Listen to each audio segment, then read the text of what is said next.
Hi guys, Tom Barclay here at Tottenham Hotspur's training ground after Ange Postecoglou's pre-match press conference ahead of Manchester City. Lots to get into. Rodrigo Bentancur, obviously, his reaction to that, as well as a lot of injuries from the open part of the press conference, which I can talk about now. So let's get into it. Let's start off with the injuries. A blow for Ange because he's got both centre-backs missing going into this massive game. We already knew Van de Ven was out till mid-December. Ange confirmed that on Thursday. But Romero, there was a worry about his foot injury, and he was a doubt, but he's confirmed he will miss this game. He hopes for him to be back for next week, but that obviously means that it will be Dragozin, who has, in my eyes, quite a lot to prove, and Ben Davies playing centre-back against Erling Haaland. So that's going to be a real challenge for this Spurs side, who aren't exactly sky high on confidence, although you could say the same about City, and we'll come into the two teams' form after this. But that was the sort of headline injury news. But he did elaborate a bit more on some of the other ones. So just on Van de Ven, he was asked about having to maybe be quite cautious with Micky, given that this is his third or fourth hamstring issue since he signed for the club, and he kind of just said that they're taking all the possible steps to try and get him back, but he didn't really suggest that they were going to be going down the Richarlison route. The last time Richarlison was out with that calf problem, where he said they took longer than they normally would have to really get him back before he got injured in the first game straight way back. So it doesn't feel like it's a different kind of situation with Van de Ven, but obviously he's so key to this team that I'm sure he'll be desperate to get back in the team as soon as possible. On to Richarlison, he actually said that he hopes that he'll be back in the new year, so that kind of gives a timeline on how long he'll be out for. I know that will be another frustration to Spurs fans, and particularly for him, who's had so much time on the treatment table here. And Wilson Odobert apparently will miss a chunk of the season, a fair chunk of the season was Ange's words. So as he went under the knife, had an operation during the international break on that hamstring. I mean, that just doesn't sound good, and he's just had such rotten luck since signing for Tottenham. So bad news on that front. And then with Micky Moore, who's obviously had this virus, which is always quite vague. How bad can a virus be? But it sounds like it was pretty bad. Ange said it struck him down quite badly, and that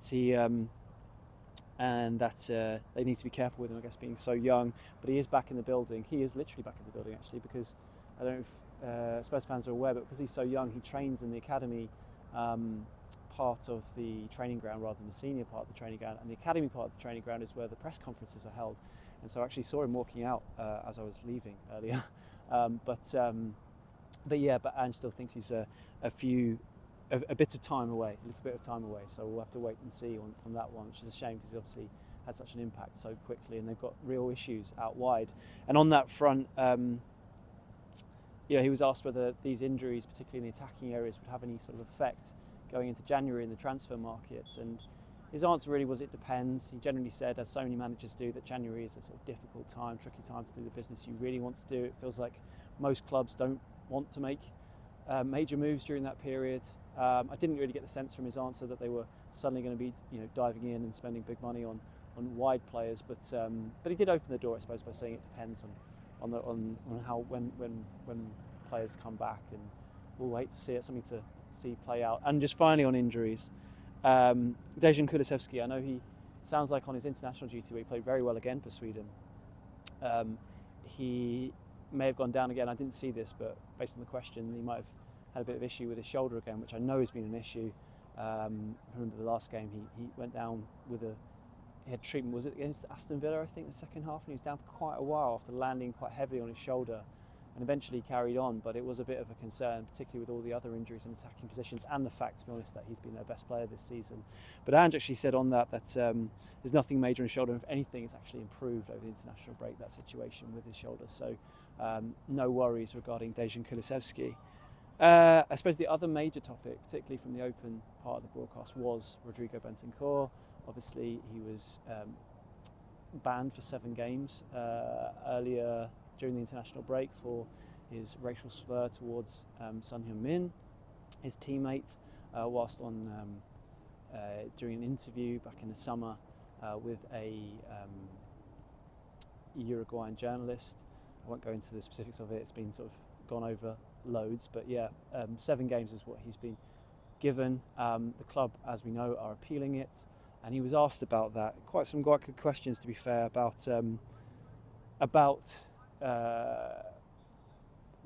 the nature of that appeal and how it looks, I suppose, the optics of it. First of all, he did say that he'd already spoken to Bentancur, got in late last night, Bentancur, so he'd spoken to him, and he sort of reiterated the message he had yesterday about, it's about supporting him throughout this process. But then he was asked about, how it sort of looks, the appeal of it, given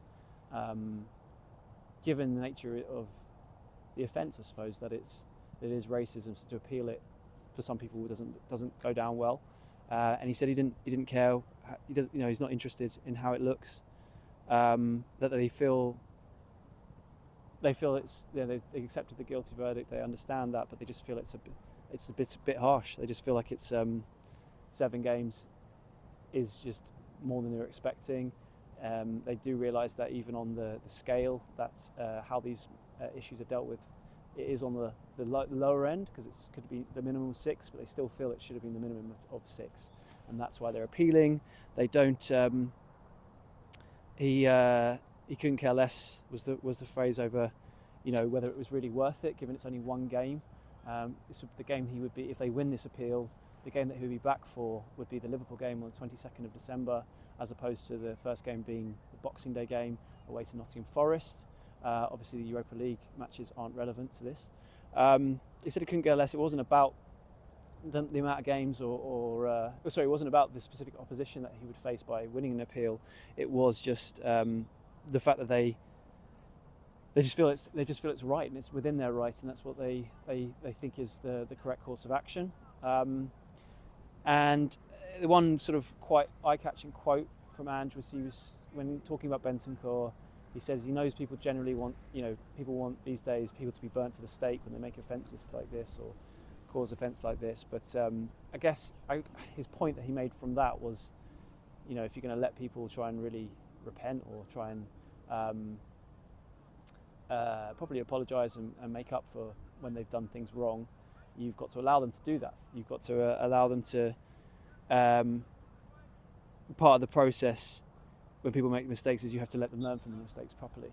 That was the point he made on that one. I mean, I kind of was slightly lost over that bit, over what kind of point he was trying to make in that particular section, although I'm getting myself in sort of riddles over here right now talking about it. But yeah, I suppose his point that he's made throughout, whenever players have made mistakes, whether it be Basuma at the start of the season, with the filming himself inhaling nitrous oxide, which the club gave him a one-match ban for.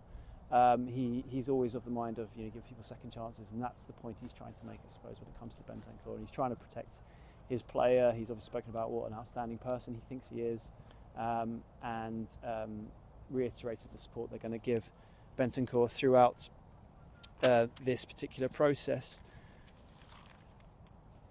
Then he was asked about Pep, because obviously Spurs are playing City away, and Guardiola, on the face of it, you'd think it would be a good time to go to City, or as good a time as there ever is, off the back of 4 defeats. But then the sort of narrative has changed around City since Guardiola has signed a new contract, 2-year deal, which really for all those chasing City seems like pretty bad news. Personally, I love watching them play, and they think they elevate all the other standard of the team. So I think it's a good thing, but I can see why all the competitors to City might have given a bit of a puff of the cheeks when they heard that news. But Postecoglou is of the same mind as me, to be honest. He says it's fantastic for the Premier League that he's re-signed. He sets the standards for everyone trying to mow him down, is the phrase he used. Everyone trying to chase down Pep. He feels like it's a real good challenge. It's tough on the game itself, a really tough challenge. Whenever, but particularly I guess right now, City obviously got some players coming back too, and Spurs going through some patchy form, and that's sort of the final point before we talk about the game itself. He talked about the form that Spurs are in. Obviously losing to Ipswich before the international break was a hammer blow and a real sort of confidence sapper for fans, and it reopened the frustration that some fans feel over particularly the inconsistency surrounding Postecoglou's time in charge, and whether it will really ever lead to success. Ange himself talks about how he remains bullish was the phrase, and positive over what the team are doing, where they're going, but does admit basically they need to get some more results, needs to be more consistent, which is he has consistently said throughout this. But it was more of that kind of rhetoric today when talking about the team's form. So yeah, going to City away. I'm not actually at this game, so it won't be a post-match video from me after that. But yeah, one of the hardest, if not the hardest games in world football, even if City are sort of struggling. And now they've got some of their key players back. You know, Kevin De Bruyne has been arguably the greatest midfielder in Premier League history. That's a debate that people might have. Definitely up there. Probably is for me, to be honest. And he should be back involved for City, so that's bad news for Spurs. Got some defenders back too. Like Jack Grealish, I think should be fit again as well. So the last time that Spurs played them, they really were struggling for players in that League Cup game. It was a brilliant win for Tottenham and sort of sparked this 4-game defeat run that City have had. But they're still missing, major issues in midfield. I mean, Rodri being the key one, been missing all season. And to be honest, since Rodri has gone, it's not a surprise that City have struggled at times, because he's such an influential player. And it would be very Tottenham, very Ange's Tottenham, to go and have this run, lose at home to Ipswich, go and lose at Crystal Palace, and then go and get a result at City. It does feel a real tough one, even more so than maybe last year when they got a 3-3 result, and definitely more so than the League Cup recently. But it's well within their capability, which is why I've generally been pretty positive over the whole Postecoglou tenure. I just feel like they are the kind of team. There aren't many in the Premier League who could go and win at City. It's going to be even harder with those two centre-backs missing, particularly Van de Ven, who is becoming, particularly when he's not there, and with this style of play, you really feel his absence. You really understand why he is maybe their most important player. He's got to be up there. In fact, thinking about it, I'd say Kulusevski's been their best player this season. Maybe Van de Ven is perhaps their most important player. Got to be up there. And with Romero missing too, with the leadership that he brings, that's going to be tricky. I think Ben Davies has actually done pretty well when he's played at centre-back and actually fits the system quite well. But Dragusin, not being totally convinced of so far. I'm not quite sure of how he fits into this whole way of playing. But his best game, for my mind, or one of his best games, was that City game in the League Cup, where it was all hands to the pump at times. And that's what it may be like at times away to City. So maybe this will be another game where he really shows what he can do, and he'll definitely be getting game time in the next few weeks. So let's see what happens on that front. I mean, looking at the team, obviously no Bentancur for obvious reasons of the ban, which just purely from a team point of view is a shame, because you feel like he was playing really well, but also Ange had been sort of adapting a little bit like he did in the second half of that League Cup game, where he played two holders, Basuma and Bentancur, and I would have been intrigued to see if he would have started like that at City, given how successful it was in the second half of that match. Obviously he can't do that now. Maybe he looks at someone like Archie Gray, probably not from the start, I wouldn't have thought, but maybe as something, as a possibility to go a similar way in the second half, depending on how it's going. But back four kind of picks itself. So obviously Vicario in goal. Obviously Vicario, having been targeted at set pieces by other teams for the last year, actually started, to my mind, against City in the FA Cup last season, where they lost 1-0 at home. At the last minute, I think Ake scored the goal. That was what really sparked it. But he's still an excellent goalkeeper. It's just in this particular scenario where there seems to be a perceived weakness that other teams are exploiting. So on him to have a good performance, particularly in that particular aspect of the game. But yeah, obviously him in goal. Porro at right back, Doggy at left back, the two centre backs, Dragusin and Ben Davies.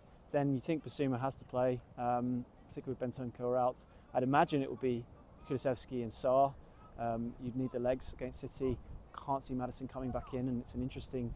This whole sort of debate about Maddison continues going into this game, where he's at with Spurs. I mean, forget about England right now, where he's at with the Spurs team, but he's also the kind of player who can come on and make a big difference, as he has done against City in the past, whether it be in a Tottenham shirt or particularly in Leicester shirt. I seem to remember when Leicester shocked City and won 5-2 at City, however many years ago. It might have been during COVID, and he had a great game, I seem to remember. It was a while ago, so I guess he can take part from that if he does come on. Albeit, that was a prime example of I think it must have been quite early on the season, one of these City wobbles that they often have under Pep, at the start of the season before they really get motoring, and it's from now really when they start to really get going. So that's a bit ominous from Tottenham's perspective if that turns out to be the case now.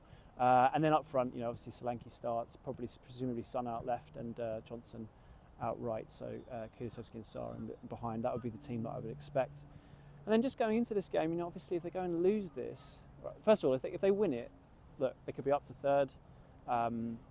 It'd be a huge momentum shift, as it constantly seems to be throughout this, particularly this season, over what is possible under Postecoglou. So if they can pull that off or get a result, then it could be a huge momentum shifter. But to sort of look at it from a slightly more negative point of view, or sort of bracing Spurs fans' selves for if the worst is to happen, if they ended up having a bad defeat, it will be interesting to see what happens, because a lot of Spurs fans seem to be divided about Postecoglou, and I imagine that noise will only sort of increase if that were to happen. But I would look at, if you can make a comparison to Arteta at Arsenal, he had that tricky spell at the start of 2021-22 season. They lost their first 3 games at the bottom of the league.